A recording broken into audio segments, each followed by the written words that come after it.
One of the topics that I want to discuss is syncretism and the importance of syncretism, because it is the key to everything. It ties everything together, it connects everything. It is the science of all things, and all things are source, God, the unnamed one, which is basically zero, the potentiality, no thing.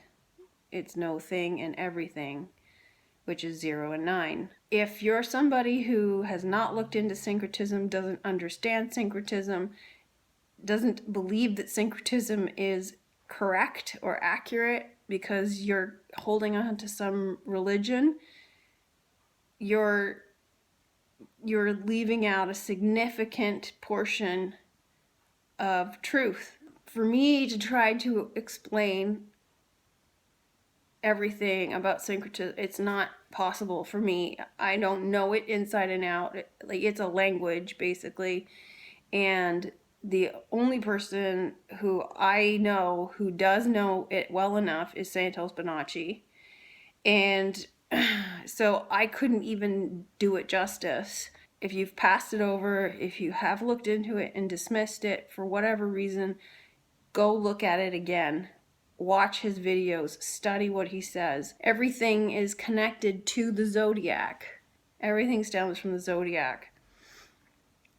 This isn't about horoscopes, airy-fairy concepts. This is true science. We are connected to the cosmos, to the stars. Syncretism explains how. And this is years and years of information that Santos has compiled and put together, and he still refers to textbooks and such to explain certain concepts because it's so much information, and he wants to make sure it's accurate. And granted, we're all human, we all make mistakes, but for me to explain it, I can explain some points, but not all points. I've only been looking into the truth almost 3 years now, but diligently, that's all I do all day, every day. And I'm sure a lot of you are the same, and a lot of you have been looking into it a lot longer than I have. But then I can't really discount what I've been doing before that. Before that, I was looking into all sorts of other things and still thinking that there's something wrong with the way things are. So I can't discount my whole life before the flat earth. The gods of ancient civilizations, the depictions of them are actually depictions of aspects of our brain, aspects of consciousness. It explains essentially what the Bible explains in its subtext or its allegory, that everything is about human consciousness, and it's about raising the Kundalini energy so that you can come face to face with God, understanding who you really are. And so all of these ancient sculptures, depictions of so-called gods, are actually depictions of the human brain, and that includes Jesus. When you look at other renderings of brainstems, you could get this sort of generic composition where you have this tubular leg shape, you have a torso, you have a face, and you have sort of a hat. The same sort of thing I was noticing in these ram sphinxes, that we were seeing a very similar compositional arrangement of shapes. But when you look at other illustrations of brainstems, you start to see more this kind of humanoid figure. You start to see a leg form, a torso, and then you start to see a face in between this piece of the brain, which is the cerebral crust. These two round shapes, which kind of look like eyes, are the mammillary bodies. And this piece right here is the infundibulum. Based off of this correspondence, the infundibulum is sitting exactly in the same place that the uraeus is on the Egyptian headdress. The more I started looking at this, the more I started to realize that this is exactly the same as in Gerard David's painting of the Transfiguration of Christ, that there is a figure that is representing the brainstem, that's holding up the brainstem. And you have this ram-headed shape of the brain when you're looking at a coronal cross-section of the brain. I realized looking at that, again, I had seen this pose before, and I had seen it in images of Ishtar.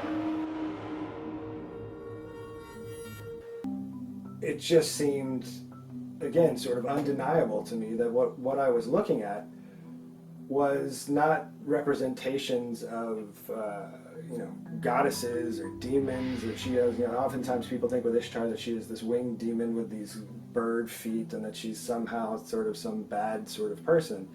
I started to realize that these were just representations of brain anatomy. This artist's rendering of the brainstem, I instantly could see this statue of Ishtar. And this, where she's holding her breast like this, is even referred to as the Ishtar pose. So instead of thinking of these things as primitive, idiotic stories about gods who are doing ridiculous things, if you think of each god as an aspect of consciousness, or a physical phenomena that gives rise to consciousness, then you understand that these gods are fantastically sophisticated and very approachable metaphors that create this dynamic model of consciousness. So there's the fornix, is the circle in the wings, and then hello, literally the winged disc. So this is a coronal cross section at the lateral ventricles.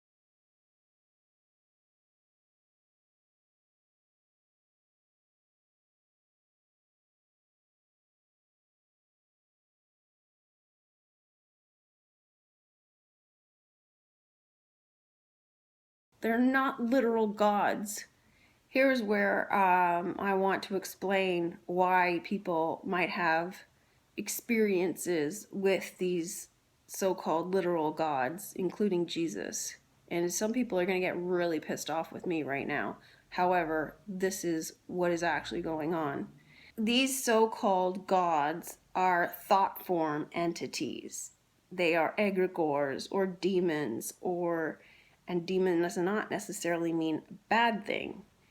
It is just a thought form or egregore that has been created through collective consciousness, that people have been focusing their energies collectively and intensely over thousands of years on these beings as if they are real, and they have created them in the astral plane.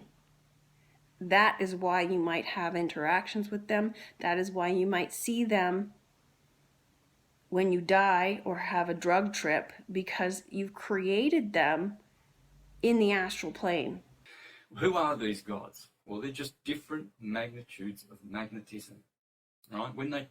Walter Russell says there's no such thing as neutrons and neutrinos and all of these different things. They're all just different frequencies. Hydrogen is a different frequency to plutonium at the other end. They're just frequencies of light, of sonoluminescence. And so he says they're just measuring different orders of magnitude of magnetism. It's always magnetism. Always see the goddess, the white, pure Virgin Mary goddess with 7 rays on her head. Well, that's the white light of the sun and the 7 refracted lights of the rainbow, which we have in our body. Violet at the crown chakra, red at the bottom. So the rainbow color is in us. And all of those different lights of refracted white light, Sri Yukteswar, 100 years ago in his book, The Holy Science, said these are electricities. They're all different electricities. There are 7 in the universe, and they correspond to our senses. One electricity is only dealing with sound, another one with hearing, another one with smell, etc. And he said, and where I come from, there's the Aborigines, they call it the rainbow serpent. There you go again, the rainbow.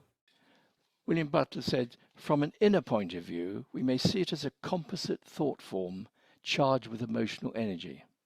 This energy is evoked from all those who are linked with a thought form. And if there are those in the group who know something of the psychic mechanism involved, it can be directed upon any chosen target. It's obvious such an energy could be used for good or evil purposes. The intention of those who manipulate the energy within the collective thought form determining the way it is directed. And another writer that I read around that time was Mauni Sadhu. Imagine that an intelligent and well-disposed man who is able to concentrate is thinking about a good idea, giving it a certain form. He may then find others who have same or similar ideas, and so a circle of men, and now we say women too, may come into being who are all thinking along the same lines but in a different form. It is as if every one of them is repeating the drawing of a plan, placing a pencil again and again on the same contours. The thing grows in strength, develops an astrosome, and becomes an egregor or collective entity. If this is the sphere of sort of human thoughts and thinking, what would lie beyond? Well, that would be the spirit world. That egregores can exist out there in the spirit world even when people are not aware of them. And so you might have out here an egregore called the god of war. And, it could take many forms, Mars, Ares, Thor, or whatever. But there's a war god out there. And the idea is that sometimes these gods come down to communicate with humans. And they sort of like open up a channel. And then the same sort of thing as before happens, that the people gather and they go up and they put their energy into that, and it becomes stronger and stronger. Okay, which is the truth? Either our thoughts are all inside ourselves, in which case the noosphere is just a sort of concept, it isn't anything real, or else actual thought forms can be built up. And so the noosphere is, full of these thought forms. Or is there a greater spirit world beyond, where these egregores can be dwelling? An egregore is rather like a living being. After all, it's got a spirit, it's got mind, and it's got a body in terms of the people that are in that egregore. As a living thing, it's much more complex, as any living thing is. Take something as beautiful as a cat, lovely, furry, friendly cat. But if you treat it badly or neglect it, it can turn into a snarling, spiky monster. If you think of that, the bubble, the skin of that bubble, as you're getting positive energy flowing into it, it's blowing up like a balloon and getting more and more energy in it. And it's all very positive. But when humans grow tired of pumping energy into it, there's less energy there. How do you keep strengthening this egregore? And the answer is, unfortunately, that the best way of strengthening a tired old egregore is to invent an enemy. You see, when I mentioned the idea of the Nazi egregore, one of its greatest strengths was that it was anti-communist. So once you start sort of building up this skin on the principle, we must strengthen it because of the enemy outside, it changes the character, brings out the worst in egregore. Because, think of it like a cult. What happens when someone decides to leave that cult? The fact that they leave, they become condemned, they're damned, no one will speak to them. It's a very cruel treatment for people who were once very supportive and once were friends. You've created them, and we have the power to create entities and egregores and demons. And the more energy you give it, the more focus, more energy you feed it, whatever we have come to agree that is going to feed this entity, is going to give it life, energy, that's what keeps it perpetuating. So any of these gods that require fear is an energy that feeds it, which is why there are these stadiums, movie theaters, sports arenas, concert arenas, theaters. All of these are venues to collect and harvest our energy to feed to these gods that are created in the astral plane. We have made an agreement that that is the energy that we will feed them to keep them in existence, to appease the gods, because we created them with a certain purpose. And if we do not provide them with that energy, then the purpose is XYZ, whatever, they'll get angry. So this is why some entities, some gods become so powerful that they require more and more energy, more and more food to satisfy them, to keep them in existence. So certain entities, we would lead to giving them blood sacrifice or extreme pain. So all of these Hollywood rituals that show up on TV, like the Super Bowl, like Oscars, Emmys, Grammys, any of these massive shows on television, 9/11 that was on television, they were constructed to harvest our attention and our energy, because if we are giving focus to something, we are giving it our energy. And that is what keeps it alive, by giving it our fear or our love or our worship or our obedience. We're giving it energy. So going to churches, you're going to a church, you are worshiping a God, you are giving it you're giving it your energy and attention. And that energy and attention is being funneled up the church, through the spire, to the heavens, to this entity that we created that is not the real God. That's why they play music, to evoke emotion. Music, harmony, energy, vibration, frequency, harvested, channeled up through the spire, into spire spirit, up to the sky. The stadium is where all the energy is generated. The stadium, they have some sort of ritual, they have some sort of performance, either it's a sports game or a concert, and that ritual is for that entity. That's why baseball diamonds are Masonic in nature. The design is a square and compass. They have 9 innings. It's all about God worship. And your energy when you cheer, when you scream, when you applaud, when you, whatever reaction they get out of you, it's there, it's designed to evoke emotion. And it doesn't really matter what kind of emotion, but depending on what kind of emotion they want to feed to this entity, then they will generate that from you. Nobody's going to want to believe this. No one's going to prove it. Prove it. How are you going to prove it? The only way you prove it is through understanding truth, knowing the truth, knowing how this universe works, knowing that things are created out of thought, knowing what these gods actually represent, knowing what is actually going on here. And I can't deliver all of that in a single video. If you're looking for truth, you got to take the truth, no matter what happens, no matter what form it comes in. And truth is ugly. It's not pretty. It's gonna hurt you. And if you're holding on to religion, you're holding on to literalist religion, it's because it's become part of your identity. You've made it part of your ego, and your ego is defending it. Otherwise, if it loses this as part of your identity, you feel like you're going to die. That's why the ego defends itself.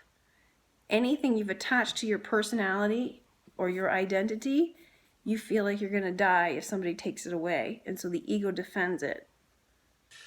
Some people are so left hemisphere dominant that they cannot understand metaphor. They have a terrible sense of humor. They're awful at music. And they get mad at the suggestion that a ram and these horns and Amun, the hidden one, and all the context that you were talking about all build to create this visual and ideological metaphor, and that the gods themselves are metaphors for aspects of the psyche.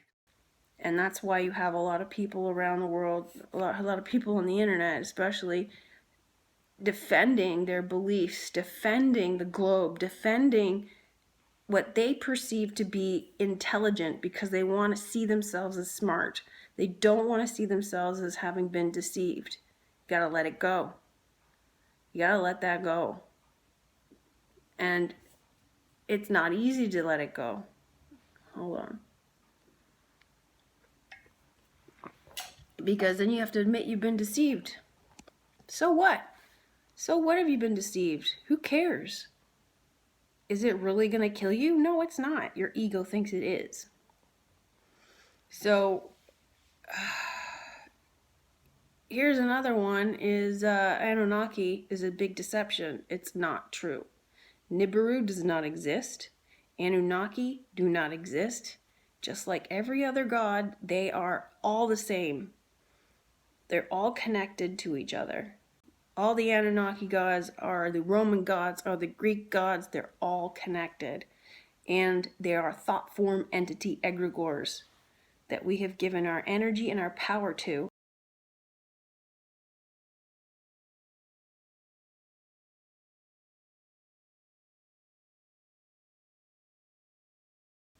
And so this is why Hollywood draws your attention to certain things. This is why all of these Masonic symbols and hand gestures and hoax events and everything are performed to draw your attention and funnel your energy into these events by the numbers to these gods. It's feeding the gods. These things draw your emotions, make you upset, get you angry, and then they tack on something else. So like Epstein, for example, was tacking on child trafficking, sex with teenagers, and now they've drawn it out with his trial, his death, his questionable death, his supposed murder, his association with celebrities, royal family, Trump.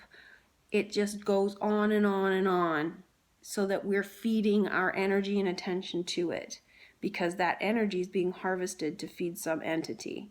Now, in normal circumstances, if a real person gets arrested for something, you never hear about it again because it doesn't serve their purpose. It's only the hoax events, it's only the fakery that gets extensive attention because they're harvesting your energy. This is why celebrity deaths happen on certain days, because they represent some kind of god or some aspect of some of these gods, and so when they die, we feel upset and we pay tribute to them. When Michael Jackson died, everybody was really devastated and upset. It was huge worldwide trauma. And Princess Diana, same thing, putting out flowers in tribute to these gods, because the stars are gods. Celebrities are stars, are gods. That's how this system works. They have created themselves as images of gods on earth, but they are not gods, and yet we worship them like they are gods. And you can argue that, well, no, they're not gods, but do you worship them? Do you follow everything that they do? Do you watch all of their movies? Do you talk about them? Do you gossip about them? Do you feed them your energy and attention? Well, yes, you do. Well, then you are worshiping them as gods. They are gods on earth. That is what they are.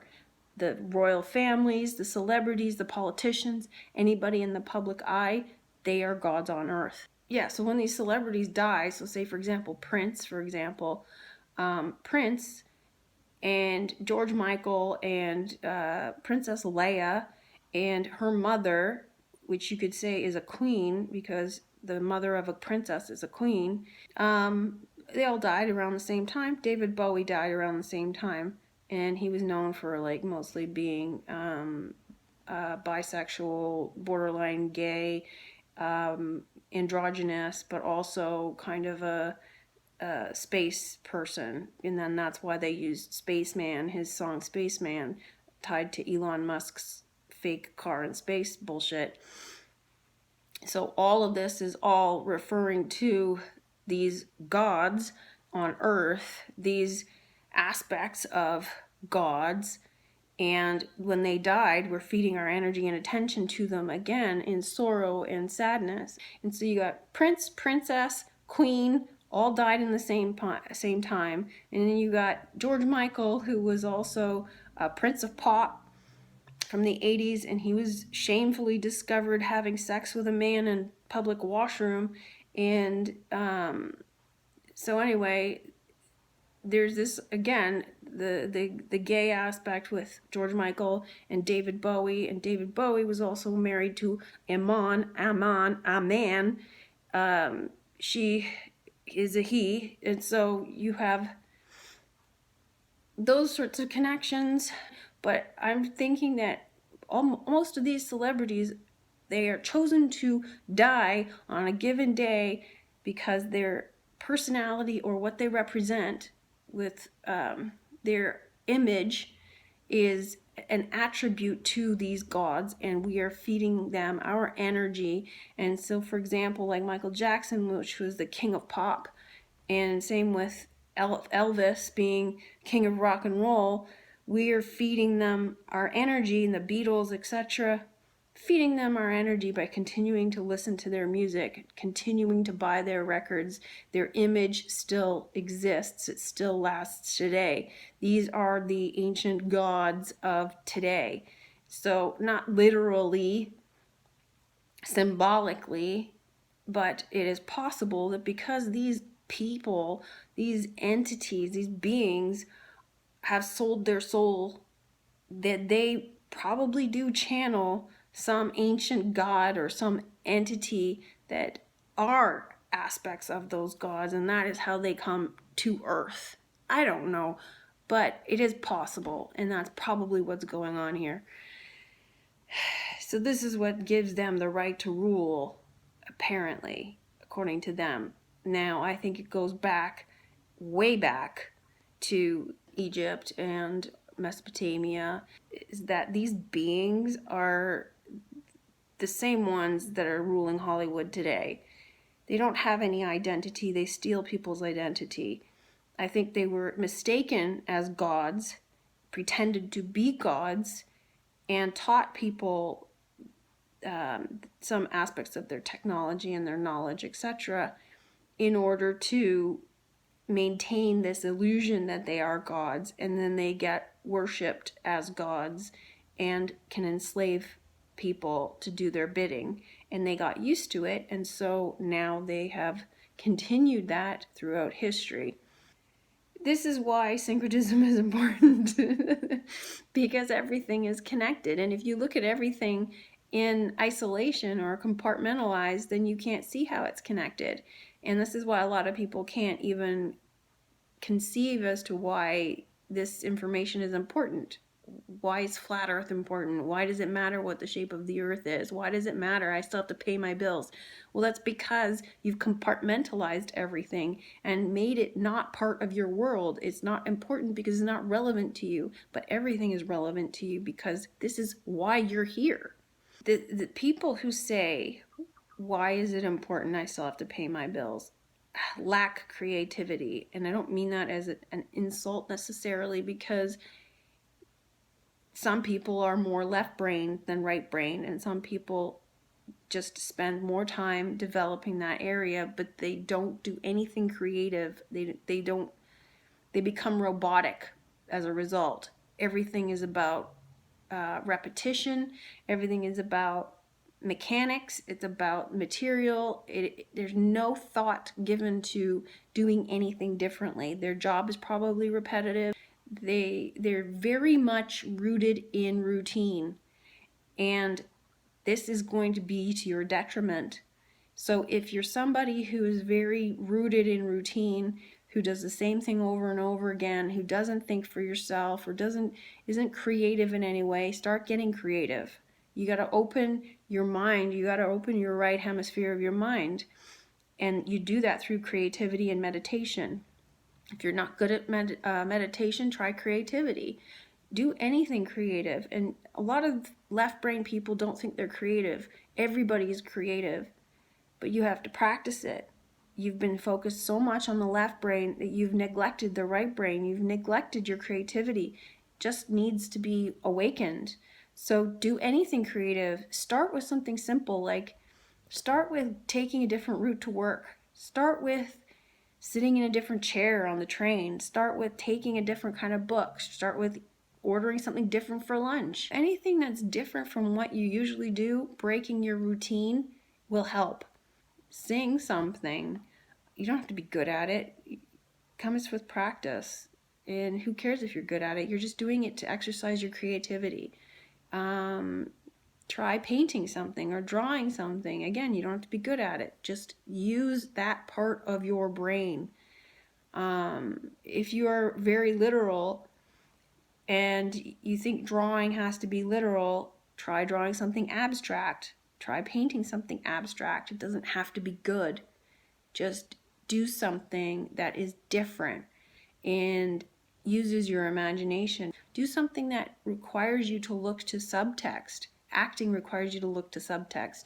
Look to reading a book full of allegory and metaphor and see if you can pull out all of the metaphor and allegory. And, you know, if you want, find a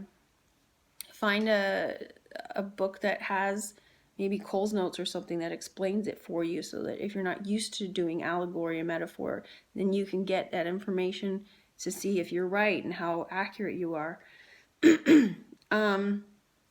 And a lot of times, like, allegory metaphor is personal. So you'll find something in that story that no one else will find because you're the one who's reading it.